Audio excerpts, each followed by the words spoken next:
pessoal, 13 de janeiro, atrasadíssimo, continuação do último vídeo, como vocês devem ver, mesma roupa e tudo mais. Agora é a abertura do 4 e do 5 que foram enviados juntos de Lost Canvas. O volume 4 e o volume 5 que chegou junto. Então vamos abrir ele pra ver como é que eles estão. Bom, nós temos aqui o volume 4. Eu vou abrir ele aqui direito, mas eu tô vendo aqui tem o tema. E tem ali no fundo, né, o Virgem, que é o Asmita.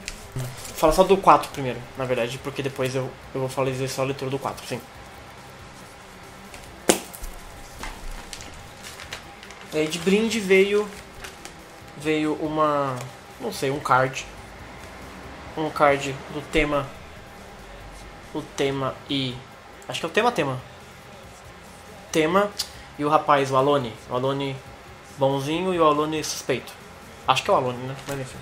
E um cardzinho aqui bem meia boca do tema. Tá meio zoado isso aqui.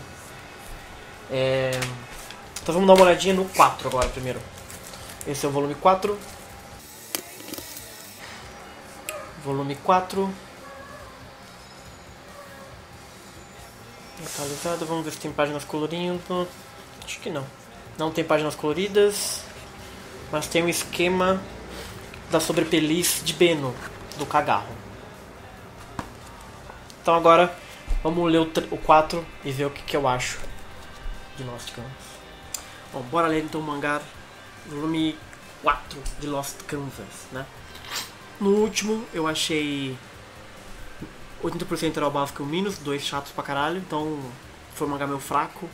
Gostei da coisa da guerra, que tem uma missão no inferno e tem a questão dos caras serem imortais, né?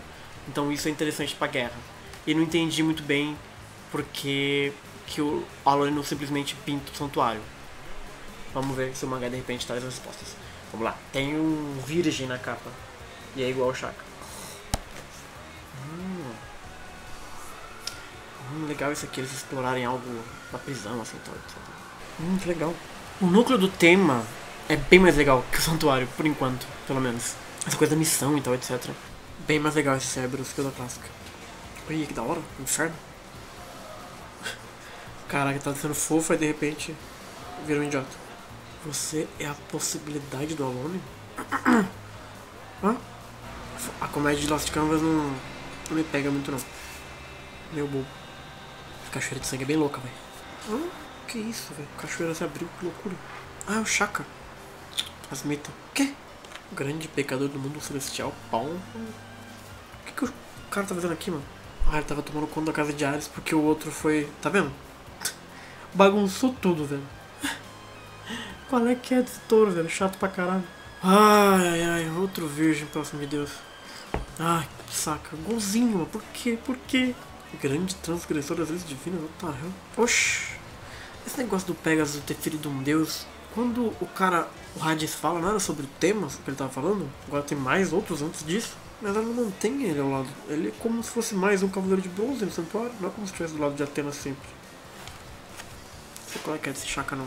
Porra, cavaleiro de bronze numa missão, cara, o que você tá fazendo? Atrapalhando todo mundo. Nossa, o cara usar o ciclo das existências no inferno é foda. É legal isso do ciclo das existências, meio que usar coisas da vida dele meio que pra ilustrar onde que ele poderia cair no inferno. Isso é interessante enquanto uso do ciclo das existências, só que não é muito original porque é a coisa do Shaka, né? Então é como se fosse o Shaka. É tipo um uso bacana que o Shaka poderia fazer com outro personagem. Como se propõe a ser original, não fica muito original aqui. Como sempre. Tem um personagem... Não consegui gostar dele ainda, eu preciso gostar dele pra funcionar essas coisas todas que ele fala. Ou do Sasha ou do Alone, na verdade. O que esse vídeo tá fazendo aqui, mano? Pois é, como é que esse tema resistiu à redução de vida e o ciclo das existências? Tudo isso eu já vi. Tá louco, não tô entendendo nada, velho. Que isso? Ele matou a Athena, velho. Ah, ele atingiu a árvore. Ah, ele fez aquilo tudo pra atingir a árvore. Foi um plano dele ou ele se fudeu mesmo? Tá, ele fez o Pegasus despertar pra destruir a Mokurenji. Mas por que ele não fez isso ele mesmo? E quem disse que eles não conseguiriam antes sem a intromissão dele? Entendi muito bem o que eu vejo aqui fazer. Cara, eles podiam fazer uma relação tão mais legal. Uma pena que é meio mal feita. Que idiota essa piada. Conta comigo. Ai, é muito ruim. Como eles sabem que é aqui? Ah, o Virgem veio pra cá. Ficar na casa de Virgem, que é bom? Porra nenhuma. Então por que serve as 12 casas? Pra nada, né? Armadura de Virgem é bonita. Esse é outro personagem que não gosto, sabe? Esse gatinho aqui. Se ele descobriu, por que ele não... Eu não entendo nada, não. Como eu cego como você. Como assim? Mas isso não me incomoda. Os diálogos são muito ruins. Uma nova armadura. Baixinho. Ai, nossa história de brincar, velho. Acabou-se. Acabou-se. Bom, terminei aqui o volume 4. Que é bem melhor que o 3. Ele tem a questão da missão, que faz todo sentido, que é bem legal. A missão, essa coisa deles serem imortais é muito interessante. E aí a ideia de você ter algo, a única coisa viva que cresce no inferno. Se bem que tem as flores do Orfeu, né? Como é que funciona isso? Só depois, talvez, enfim. Mas se a única coisa viva que nasce no inferno, você conseguir utilizar isso para canalizar o cosmo e tirar a imortalidade dos espectros, né? Isso é muito interessante. E toda a questão de você expandir um pouco o inferno, mostrar como é que é a sétima prisão, que tem uma cachoeira de sangue e tal e tudo mais, isso é muito bacana. O que eu não achei muito... não fez muito sentido, que normalmente não é um problema para Senseiya, mas é um problema nesse mangá, porque esse mangá se pretende a fazer sentido, né, a ser super bem escrito, é porque que o Asmita foi lá, né? Encheu o saco do tema. É dito que ele ficou meditando e eles descobriram isso tudo justamente porque ele ficou meditando nas profundezas da meditação para encontrar. Então faria sentido ele estar ali. Agora, todo aquele teste que pareceu que é uma coisa do tipo para despertar o verdadeiro poder do tema, para ele destruir a árvore, não entendi muito bem, porque ele não poderia fazer isso sozinho. Ele e Asmita, até porque ele tem muito mais poder. E se ele usou os poderes no tema, por que ele não poderia ter utilizado na árvore? E aí só contava pros garotos a história e eles levavam pra ele no santuário e não em Jamiel. Que é outra coisa que eu não entendi. Claro, eles voltariam pra Jamiel, isso é óbvio. Outra coisa que eu não entendi, como que os espectros sabiam que eles estavam em Jamiel? Isso não foi algo que eles explicaram, não sei se vai explicar mais pra frente, se tem alguma coisa que eles, sei lá, um farejador do tipo, alguma coisa assim. E de novo você tem um Cavaleiro de Ouro que sai do santuário, né, que não deveria sair. Mas nesse caso eu acho que é muito melhor que o Albáfico, porque na verdade se você for pensar que é uma missão secreta, né, vamos dizer assim, faz sentido que ele vá até o local, né, até Jamiel, do que Jamiel ir até Santuário pra que dá problema, não consegue chegar com as Mokorenji lá, sei lá. Então faz sentido ele ir até ali, muito embora seja muito arriscado, mas pro tamanho da missão, acho que faz sentido ele se deslocar. O fato dele ser igual ao Shaka também tira muito a força do personagem, do Asmita, que é um personagem claramente bastante diferente do Shaka, bem interessante nas poucas falas que ele tem ali com a Sasha, por exemplo. Mas ele ter os mesmos golpes dele, ter o visual igual, ter a coisa de não fechar os olhos. Putz, é um desperdício inacreditável, assim, né? Porque a ideia dele ser um cara que tem a meditação, né, como a sua temática, uma das temáticas, daria pra você fazer qualquer coisa com isso, qualquer outra coisa que não exatamente igual a porcaria do Shaka com os mesmos poderes, ó. Principalmente que os poderes aqui não ajudaram porcaria nenhuma, só foi pra gastar página, porque o ciclo das resistências eu já tô cansado de ver. Muito embora seja interessante ele aplicar lá as coisas, as realidades do tema dentro da obra, mas de novo, é alguma ideia que de repente o Shaka pode utilizar e vai ser mais legal. Naqui o personagem original não é original. Eles, os 3 golpes que a gente conhece, o Khan, enfim, ele lutando, pra mim não adicionou nada. O que eu gostei bastante dele não é nem dele, mas ele falando um pouco com a Sasha, achei interessante. As coisas das dúvidas, etc. Ele não se segue, ele ter sempre dúvidas sobre as coisas, achei bem interessante.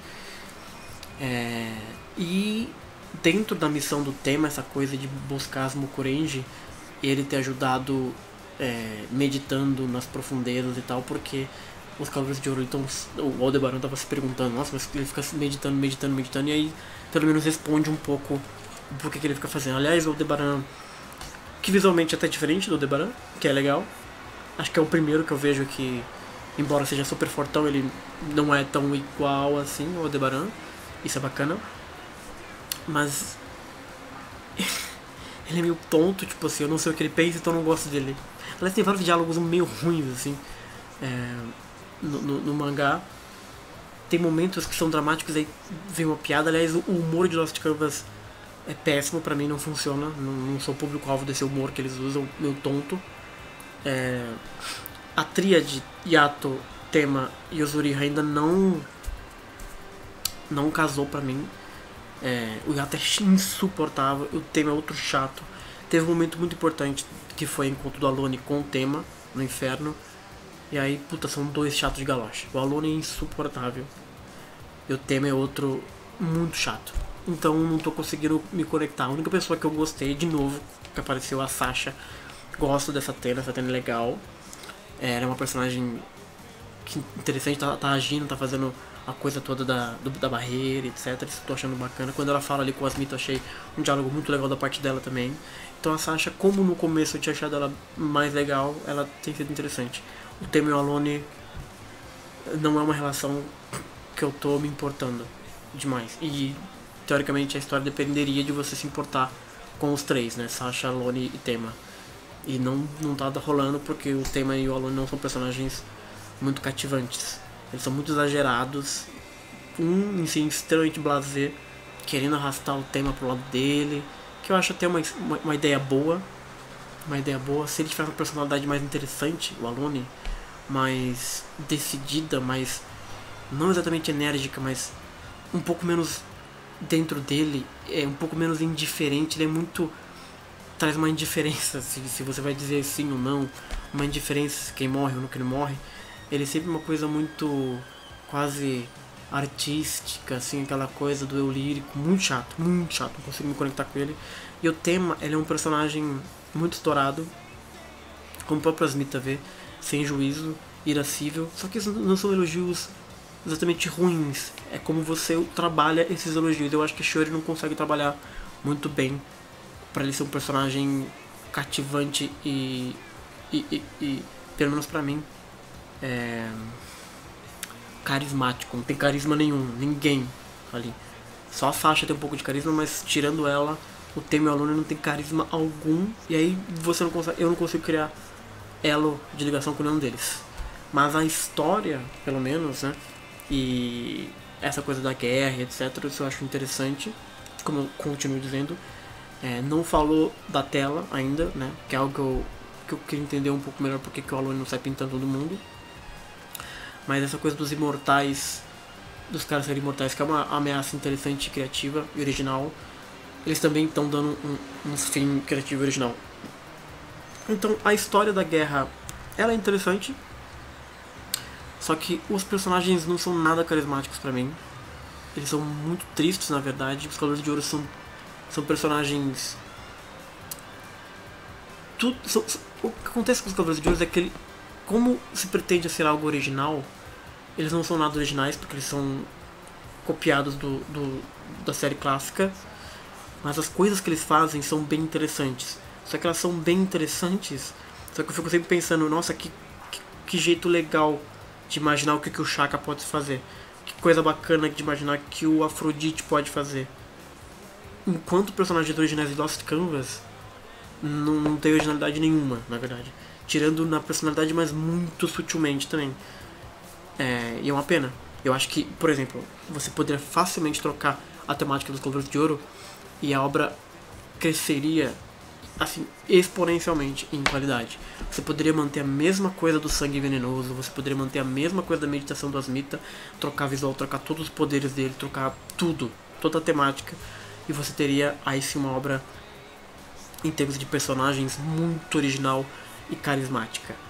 Quando eles aparecem e fazem as mesmas coisas que a gente já cansou de ver, dá uma preguiça enorme e eu não crio elo com isso. Então esse é um dos maiores problemas que eu tenho com Lost Canvas com os personagens de ouro, na verdade, né?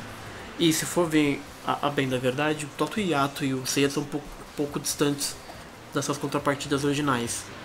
E também acho que poderiam ser, né? Principalmente o tema, que o tema ainda não é um personagem, e nós estamos já no 4º volume, e o tema não é um personagem que eu me importo muito com ele, porque falta carisma nele, os atributos dele, aqueles que o Asmita foi elencando para Sasha, eu acho que a obra não consegue trabalhar bem. Por exemplo, os momentos que ele é irascível muito rapidamente, ou por motivos que o mangá não explica muito bem, ou não cria conexão muito bem emocional. E ele depende muito disso, depende muito da gente aceitar tema Lona e Sasha. E o começo de Lost Canvas, o primeiro mangá, embora mostre os 3 morando juntos, eu não vi ali uma super amizade. Aliás, você nem vê, na verdade, a Sasha, só depois que conta que a Sasha também fazia parte. Então não criei muito elo pra me importar com eles, fazendo um paralelo direto, por exemplo, da maneira com que eu me importo com a Shouko e a Kyoko, que o mangá faz de uma maneira muito sublime e bem feita a forma com que a Shouko sente falta, toda coisa da irmã, etc, que a Kyoko faz por ela. Então ali eu compro melhor aquela relação. Esses 3 não tem construção nenhuma pra mim, não consigo sentir construção alguma pra eu me importar. Muita gente se importa, então talvez funcione pra muita gente. Pra mim não funciona, fica faltando um tratamento melhor de texto, um tratamento melhor de construção. Talvez no primeiro mangá deveria ter trabalhado um pouco melhor a relação dos 3.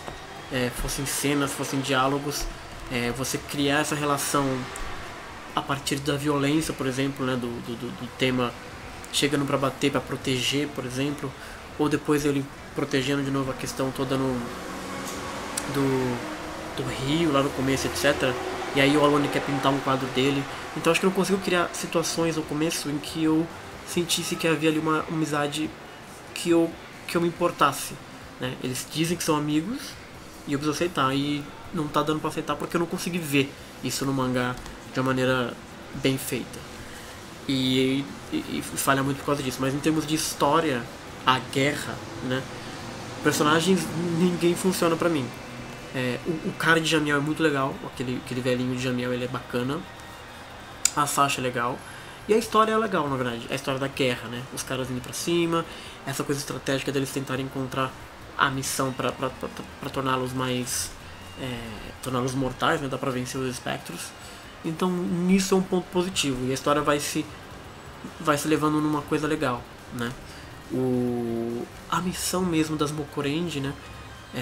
Eu fico me perguntando se o Asmita, né, ficava meditando, por que ele não fez a missão do santuário? Porque ele precisou de Jamiel. Então essas coisas que, de novo, no mangá normal de Sensei a gente faz concessão e tudo bem, mas como o mangá se pretende a ser mais sério, melhor desenvolvido e tal, e o próprio Asmita, quando chega ali, tem várias coisas de explicar como as coisas acontecem, isso não entendi muito bem. E num mangá desse tipo, com esse tipo de arte, eu sinto falta, e aí fica esquisito.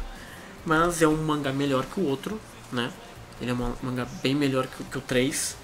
A história seguiu a passos de tartaruga, mas resolveu ali pelo menos abordar algo bastante importante pra história, que é a imortalidade dos espectros. Apareceu um novo espectro super chato, de novo essa coisa de apreciar as coisas, não sou fã disso, que é o Cat Fecheciri, esse é o nome dele.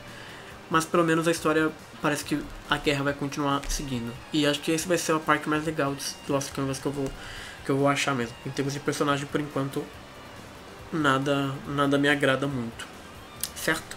Então, é isso. Volume 4, bora pro 5.